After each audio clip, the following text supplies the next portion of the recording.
ದೇವಸ್ಥಾನವಾಗಿರುವ ಅತ್ಯಂತ ಪ್ರಾಚೀನ ಹಾಗೂ ಸುಮಾರು 600 ವರ್ಷಗಳಿಗೂ ಮಿಕ್ಕಿದ ಮೌಖಿಕ ಇತಿಹಾಸ ಹೊಂದಿರುವ ಕೊಯ್ಲ ಗ್ರಾಮದ ಆತೂರು ಶ್ರೀ ಸದಾಶಿವ ಮಹಾಗಣಪತಿ ದೇವಸ್ಥಾನದ ವರ್ಷಾವಧಿ ಜಾತ್ರೋತ್ಸವದ ಅಂಗವಾಗಿ ಮಾರ್ಚ್ 29ರಂದು ಬೆಳಗ್ಗೆ ಗ್ರಾಮದ ಭಕ್ತರಿಂದ ಹೊರೆಕಾಣಿಕೆಯ ಸಮರ್ಪಣೆ ನಡೆಯಿತು.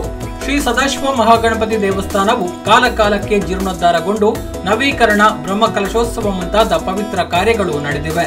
2008ರ ಬ್ರಹ್ಮಕಲಶೋತ್ಸವದ ಸಂದರ್ಭದಲ್ಲಿ ಬ್ರಹ್ಮರಥವು ಸಮರ್ಪಣೆಗೊಂಡಿದೆ. ಇದೀಗ ಸುಮಾರು 1.5 ಕೋಟಿ ರೂಪಾಯಿ ವೆಚ್ಚದಲ್ಲಿ ಭೋಜನ ಶಾಲೆ, ಪಾಕಶಾಲೆ, ಆಡಳಿತ ಕಚೇರಿ, ಮೂಲಭೂತ ಸೌಕರ್ಯ ಹೊಂದಿರುವ ಸುಮಾರು 7,000 ಚದರ ಅಡಿಯ ಸಭಾಭವನದ ನಿರ್ಮಾಣ ಕೆಲಸ ನಡೀತಾ ಇದೆ. ದೇವಸ್ಥಾನ ಕೇವಲ ಪೂಜೆ, ಸೇವೆಗಳಿಗೆ ಸೀಮಿತವಾಗಬಾರದು. ಧರ್ಮ ಜಾಗೃತಿ, ಧಾರ್ಮಿಕ ಶಿಕ್ಷಣ, ಸೇವಾ ಚಟುವಟಿಕೆ, ಸಾಮರಸ್ಯ ಮತ್ತು ಸಂಸ್ಕಾರಯುತ ಜೀವನ ಪಾಠಗಳನ್ನು ನೀಡುವ ಕೇಂದ್ರವಾಗಬೇಕೆಂಬ ಮಹತ್ತರ ಉದ್ದೇಶವನ್ನ ಇಟ್ಟುಕೊಂಡು ದೇವಸ್ಥಾನದ ವ್ಯವಸ್ಥಾಪನಾ ಸಮಿತಿಯು ಕಾರ್ಯನಿರ್ವಹಿಸುತ್ತಿದೆ. ಶ್ರೀ ಸದಾಶಿವ ಮಹಾಗಣಪತಿ ದೇವರು ಹಾಗೂ ಪರಿವಾರ ದೈವಗಳನ್ನು ಪ್ರಾರ್ಥಿಸುತ್ತಾ ನಾವು ಈ ವರ್ಷ ಜಾತ್ರೋತ್ಸವಕ್ಕೆ ಕಾಲಿಡ್ತಾ ಇದ್ದೇವೆ. ನಮ್ಮ ದೇವಸ್ಥಾನದ ವ್ಯವಸ್ಥಾಪನಾ ಸಮಿತಿ ಹೊಸ ಆಡಳಿತ ಬಂದ ನಂತರ ನಾವೊಂದು ಯೋಜನೆಯನ್ನ ಹಾಕಿಕೊಂಡು ಆಡಳಿತವನ್ನ ಮಾಡ್ತಾ ಇದ್ದೇವೆ. ಒಂದು ಸಾಮರಸ್ಯ, ಎರಡನೆಯದ್ದಾಗಿ ವ್ಯವಸ್ಥೆ, ಮೂರನೆಯದ್ದಾಗಿ ಅಭಿವೃದ್ಧಿ.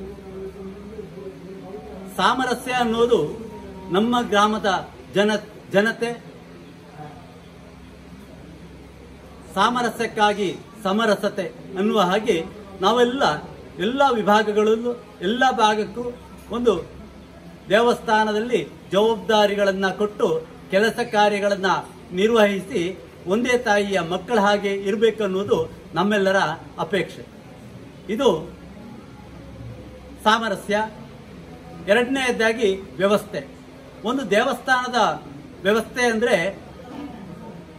ಒಂದು ಚೌಕಟ್ಟಿನೊಳಗೆ, ಒಂದು ಗ್ರಾಮದೊಳಗೆ, ಒಂದು ದೇವಸ್ಥಾನಕ್ಕೆ ಬೇಕಾಗುವಂತಹ ಖರ್ಚಿನ ವ್ಯವಸ್ಥೆಗಳು ಯಾವುದೇ ಲೋಪ ಆಗಬಾರದು ಅನ್ನುವ ದೃಷ್ಟಿಯಲ್ಲಿ ಒಂದು ಗ್ರಾಮದಲ್ಲಿ 12 ಬೈಲು ಮಾಡಿ 12 ಬೈಲಿನವರು ಒಂದೊಂದು ತಿಂಗಳ ಖರ್ಚನ್ನು ನೋಡಿಕೊಳ್ಳೋದು.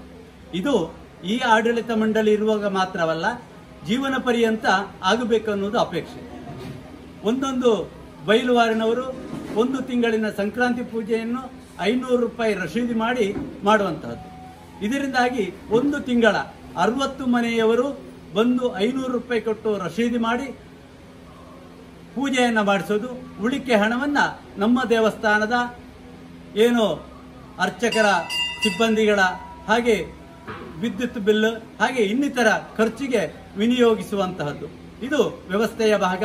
ಈ ದೇವಸ್ಥಾನದಲ್ಲಿ 12 ತಿಂಗಳು, 12 ಬೈಲು, ಹಾಗೆ 12 ಸಂಚಾಲಕರು, ಅದಕ್ಕೆ ಬೇಕಾಗುವ 10 ಮನೆಗೆ ಒಬ್ಬರು ಕಾರ್ಯಕರ್ತರು, ಹಾಗೆ ಮಾತೆಯರಿಗೂ ಒಂದು ಈ ದೇವಸ್ಥಾನದಲ್ಲಿ ಗೌರವ ಸಿಗಬೇಕು ಅನ್ನೋದು ಅಪೇಕ್ಷೆಯಿಂದ ಮಾತೆಯರ ಪ್ರಮುಖರಾಗಿ ಮಾಡೋದು. 12 ಬೈಲಿಗೆ 12 ಪ್ರಮುಖರು, ಮಾತೆಯರು, ಹೀಗೆ ಒಂದು ವ್ಯವಸ್ಥೆಯಲ್ಲಿ ಹೊರಟಿರುವಂತಹದ್ದು. ಮೂರನೆಯದಾಗಿ ಅಭಿವೃದ್ಧಿ. ಅಭಿವೃದ್ಧಿಯಲ್ಲಿ ಈಗಾಗಲೇ ನಮ್ಮ ಗ್ರಾಮಕ್ಕೆ, ನಮ್ಮ ಗ್ರಾಮದವರಿಂದಲೇ ಆಗಬೇಕು.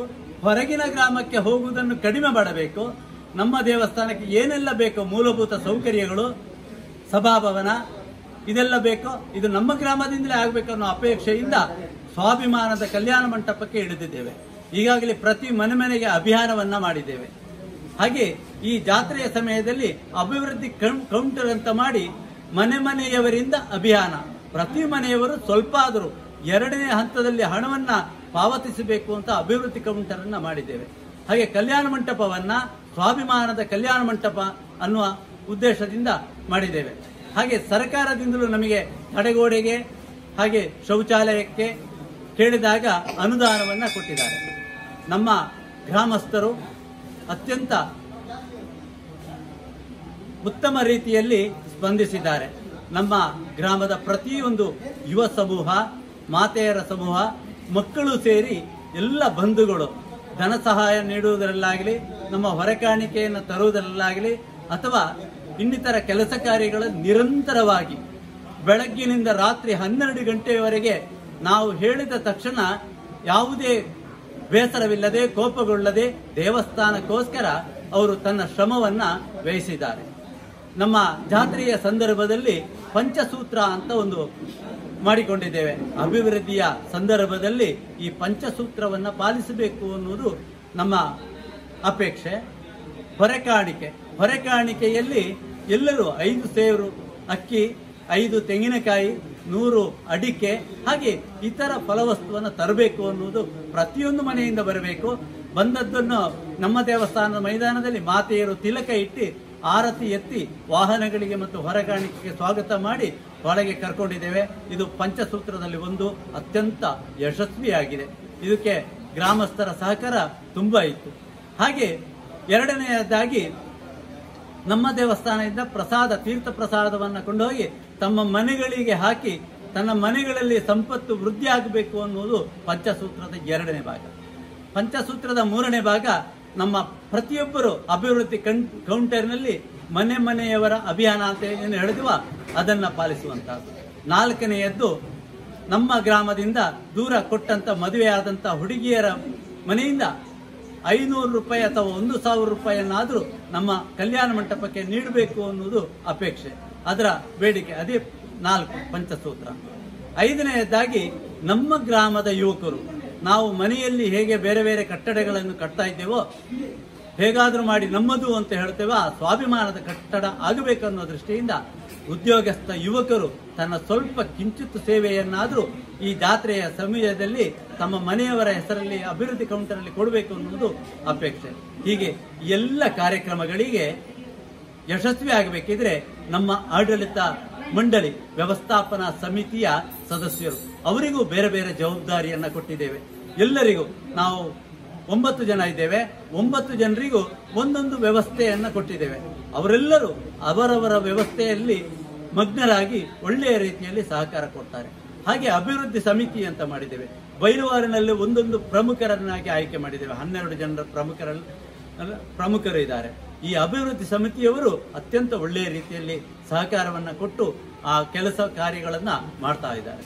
ಅದೇ ರೀತಿ ಉತ್ಸವ ಸಮಿತಿ ಎಂದಾಗ ಊರಿನವರದ್ದೇ ಸಮಿತಿ, ಹೌದು, ಒಳ್ಳೆಯ ರೀತಿಯಲ್ಲಿ ಜಾತ್ರೆಯನ್ನ ನಡೆಸಲಿಕ್ಕೆ ಯಶಸ್ವಿ ಯೋಜನೆಯನ್ನ ಹಾಕೊಂಡು ಮಾಡ್ತಾ ಇದ್ದಾರೆ. ಹಾಗೆ ಎಲ್ಲ ಊರವರು, ಹಾಗೆ ದೇವಸ್ಥಾನದ ಸಿಬ್ಬಂದಿ ವರ್ಗ, ಅರ್ಚಕ ವೃಂದ, ತಂತ್ರವರ್ಗ ಇವರೆಲ್ಲರ ಸಹಕಾರದಿಂದ ನಮ್ಮ ಕೆಲಸ ಕಾರ್ಯ ಒಳ್ಳೆಯ ರೀತಿ ನಡೀತಾ ಇದೆ. ವಿಶೇಷವಾಗಿ ಕಲ್ಯಾಣ ಮಂಟಪವನ್ನ ನಮ್ಮ ಊರಿನವರೇ ಆದಂತ ಕೇಶವ ಅಮೇಯ್, SRK ಲ್ಯಾಡರ್ಸ್ನ ಕೇಶವ ಅಮೇಯ್ ಅವರು ವಹಿಸಿಕೊಂಡಿದ್ದಾರೆ. ಅವರು ಏನೇ ಇರಲಿ, ದೇವಸ್ಥಾನದ ಯಾವುದೇ ಕೆಲಸ ಇರಲಿ, ಹೇಳಿದ ತಕ್ಷಣ ಸರ್ ನಾವು ಅದನ್ನು ಮಾಡಿಕೊಡ್ತೇವೆ, ನೀವು ಯೋಚನೆ ಮಾಡಬೇಡಿ, ಹೇಗೆ ಬೇಕು ಹಾಗೆ ಅವರೇ ನಮಗೆ ಮಾರ್ಗದರ್ಶನವನ್ನ ಮಾಡಿಕೊಂಡು ಎಲ್ಲವನ್ನ ಮಾಡ್ತಾ ಇರುವಂತದ್ದು. ಕಲ್ಯಾಣ ಮಂಟಪದ ಯಶಸ್ವಿ ಸಾಧಾರಣ 40% ಆಗಿದೆ. ಅದು ಅವರಿಂದಲೇ ಹೆಚ್ಚು ಮುತುವರ್ಜಿ ವಹಿಸಿಕೊಂಡು ಮಾಡುವಂತಹದ್ದು. ಹಾಗೆ ನಮ್ಮ ಯಾತ್ರೆಯ ಸಂದರ್ಭದಲ್ಲಿ ಅವರು ಏನು ಬೇಕು ನಿಮಗೆ, ಅದಕ್ಕೆ ನನ್ನದು ತೆರೆದ ಮನಸ್ಸಿನ ಹಾಗೆ ಅವರು ಎಲ್ಲ ಸಹಕಾರವನ್ನ ಮಾಡ್ತಾ ಇದ್ದಾರೆ. ಆ ಕೇಶವ ಅಮೇಯ್ ಅವರಿಗೂ ನಮ್ಮ ದೇವಸ್ಥಾನದ ಪರವಾಗಿ ಅವರಿಗೂ ಹಾಗೆ ಎಲ್ಲರಿಗೂ ದೇವರು ಆಯುರಾರೋಗ್ಯ ಭಾಗ್ಯ ಸಂಪತ್ತು ನಮ್ಮೆಲ್ಲ ಗ್ರಾಮಸ್ಥರಿಗೂ ಕೊಡಬೇಕು ಅಂತ ಪ್ರಾರ್ಥಿಸುತ್ತಾ ನಾವು ನಮ್ಮ ಅಭಿವೃದ್ಧಿ ಕಾರ್ಯಗಳು, ದೇವಸ್ಥಾನದ ಉತ್ಸವಾದಿಗಳು, ಹಾಗೆ ಊರಿನ ಅಭಿವೃದ್ಧಿ ಒಳ್ಳೆಯದು ಆಗಲಿ ಅಂತ ಹೇಳ್ತಾ ನನ್ನ 2 ಮಾತನ್ನ ಕೊನೆಗೊಳಿಸ್ತೇನೆ. ಮಾರ್ಚ್ 29ರಿಂದ ಏಪ್ರಿಲ್ 2ರ ತನಕ ವಿವಿಧ ಧಾರ್ಮಿಕ ಹಾಗೂ ಸಾಂಸ್ಕೃತಿಕ ಚಟುವಟಿಕೆಗಳೊಂದಿಗೆ ವಾರ್ಷಿಕ ಜಾತ್ರೆ ನಡೆಯಲಿದ್ದು, ಏಪ್ರಿಲ್ 3ರಂದು ಶ್ರೀ ದುಗ್ಗಲಾಯಿ ದೈವದ ನೇಮೋತ್ಸವ ನಡೆಯಲಿದೆ. ಇದಕ್ಕೆ ಪೂರ್ವಭಾವಿಯಾಗಿ ಮಾರ್ಚ್ 29ರಂದು ಬೆಳಗ್ಗೆ ಶಾಲಾ ಮಕ್ಕಳಿಂದ ಹಾಗೂ ಊರವರಿಂದ ಹೊರೆಕಾಣಿಕೆ ಸಮರ್ಪಣೆಯಾಯಿತು. ದೇವಸ್ಥಾನದ ಮುಖ್ಯದ್ವಾರದಿಂದ ಆರಂಭಗೊಂಡ ಹೊರೆಕಾಣಿಕೆ ಮೆರವಣಿಗೆಗೆ ಮಾತೆಯರು ಪುಷ್ಪಾರ್ಚನೆ ಮಾಡಿ ಸ್ವಾಗತಿಸಿದ್ರು. ಹಸಿರುವಾಣಿಗೆ ವಿಶೇಷ ಪೂಜೆ ಇರುವುದರಿಂದ 5 ಸೇರು ಅಕ್ಕಿ, 5 ತೆಂಗಿನಕಾಯಿ, ಗೊನೆ ಅಡಿಕೆ ಅಥವಾ 100 ಅಡಿಕೆ ಪ್ರತಿ ಮನೆಯಿಂದ ಸಮರ್ಪಿಸುವಂತೆ ವ್ಯವಸ್ಥಾಪನಾ ಸಮಿತಿ ಮಾಡಿದ ಮನವಿಯಂತೆ ಗ್ರಾಮದ ಭಕ್ತರು ದೇವರಿಗೆ ಹಸಿರುವಾಣಿ ಸಮರ್ಪಣೆ ಮಾಡಿದ್ರು. ಪವಿತ್ರ ಪಾಣಿ ವೆಂಕಟರಮಣ ಕುದುರೆತ್ತಾಯ, ಅರ್ಚಕ ವಿಷ್ಣುಮೂರ್ತಿ ಬಡಕಿಲ್ಲಾಯರು ಪೂಜಾ ವಿಧಿವಿಧಾನ ನೆರವೇರಿಸಿದ್ರು.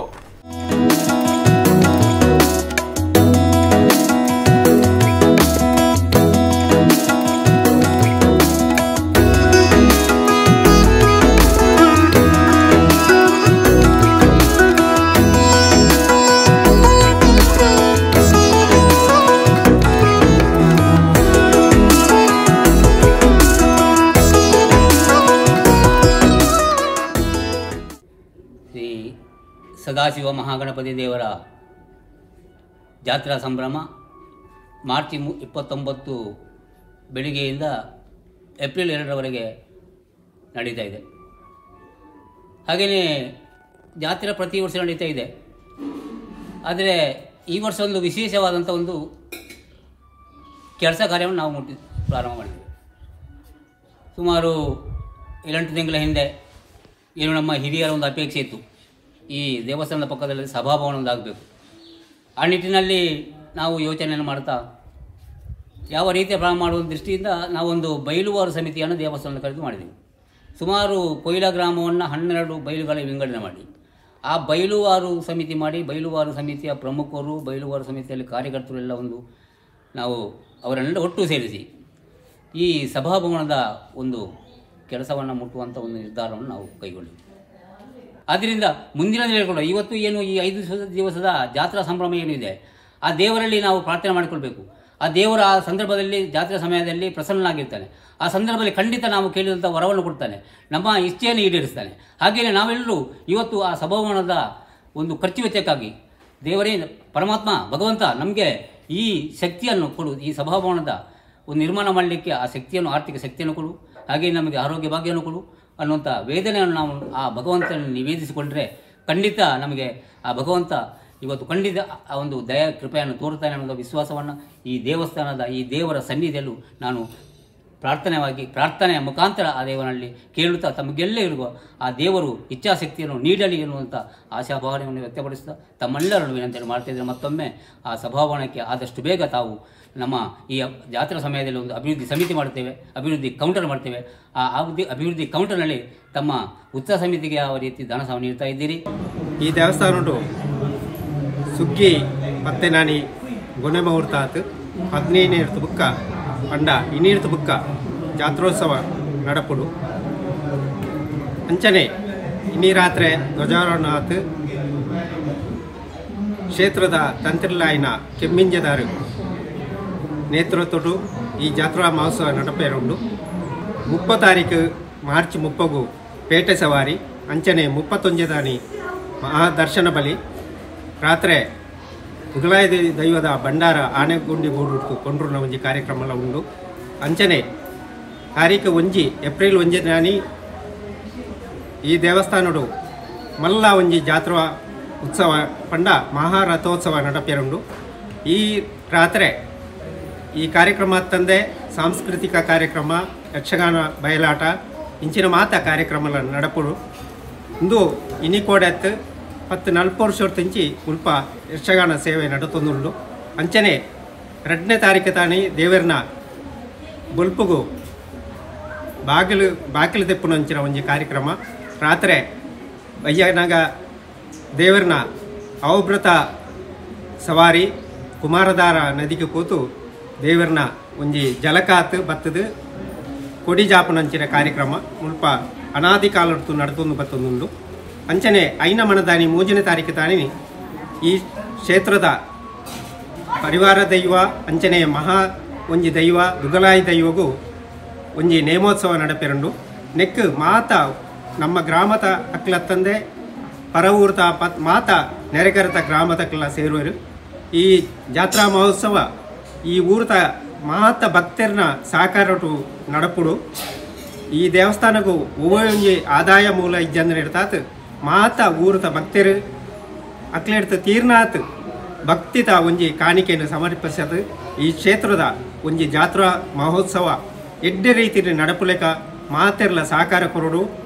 ವ್ಯವಸ್ಥಾಪನಾ ಸಮಿತಿ ಅಧ್ಯಕ್ಷ ಯದುಶ್ರೀ ಆನೆಗುಂಡಿ, ಸದಸ್ಯರುಗಳಾದ ಬಾಲಕೃಷ್ಣ ನಾಯ್ಕ ಏಡಿತಡ್ಕ, ವನಜ ಪಲ್ಲಡ್ಕ, ಮೋಹಿನಿ ಪಾನ್ಯ ಏಲು, ಮುರಳೀಕೃಷ್ಣ ಕೆ ಬಡಿಲ, ವಿನಯ್ ಕುಮಾರ್ ರೈ ಕೊಯ್ಲಪಟ್ಟೆ, ಶ್ರೀರಾಮ ಕೆಮ್ಮಾರ, ಸಂಜೀವಗೌಡ ಕೊನೆಮಜಲು, ಉತ್ಸವ ಸಮಿತಿ ಅಧ್ಯಕ್ಷ ಪಾಂಡೇಲಗುತ್ತು ಚಂದ್ರಹಾಸರೈ ಬುಡಲೂರು, ಪ್ರಧಾನ ಕಾರ್ಯದರ್ಶಿ ವಿನೋದ್ ಕುಮಾರ್ ಪಲ್ಲಡ್ಕ, ಉಪಾಧ್ಯಕ್ಷರಾದ ಮೋಹನ್ ದಾಸ ಶೆಟ್ಟಿ ಬಡಿಲ, ರಾಜೀವಗೌಡ ಪೊಸಲಕ್ಕೆ, ದಯಾನಂದ ದಾಸ್ ಪಾಣಿಗ, ರುಕ್ಮಯ ಪಲ್ಲಡ್ಕ, ಕಾರ್ಯದರ್ಶಿಗಳಾದ ಶಾಂತಾರಾಮ ಬೇಂಗದ ಪಡಪು, ರಮೇಶ ಪೆರ್ಲಾ, ಅಭಿವೃದ್ಧಿ ಸಮಿತಿ ಅಧ್ಯಕ್ಷ ಶೀನಪ್ಪಗೌಡ ಒಳಕಡಮ, ಉಪಾಧ್ಯಕ್ಷ ಭವಾನಿ ಶಂಕರ್ ಪರಂಗಾಜೆ, ಬಾಲಕೃಷ್ಣ ಗೌಡ ಬೇಂಗದ ಪಡಪು, ಕಾರ್ಯದರ್ಶಿ ಶಶಿಕುಮಾರ್ ಅಂಬಾ, ಜೊತೆ ಕಾರ್ಯದರ್ಶಿಗಳಾದ ಆನಂದ ಎಸ್ಟಿ ಕೆಮ್ಮಾರ, ಉಮೇಶ ಸಂಕೇಶ, ಹರೀಂದ್ರ ಒಳಕಡಮ, ಕಾರ್ಯಕಾರಿ ಸಮಿತಿ ಸದಸ್ಯರಾದ ವಿನೋದರಗೌಡ ಮಾಳ, ರಾಮಯ್ಯ ಗೌಡ ಬುಡಲೂರು, ಕೆಎಸ್ ಬಾಲಕೃಷ್ಣ ಕೊಯ್ಲಾ, ಸುಭಾಷ್ ಶೆಟ್ಟಿ ಅರುವಾರ, ಸುದೀಶ್ ಪಟ್ಟೆ, ದಿನೇಶ್ ಗೌಡ ಊರಾಜೆ, ಪ್ರವೀಣ್ ಕೊಯ್ಲಾ ಸೇರಿದಂತೆ ಹಲವು ಮಂದಿ ಹೊರೆಕಾಣಿಕೆ ಮೆರವಣಿಗೆಯಲ್ಲಿ ಪಾಲ್ಗೊಂಡಿದ್ರು.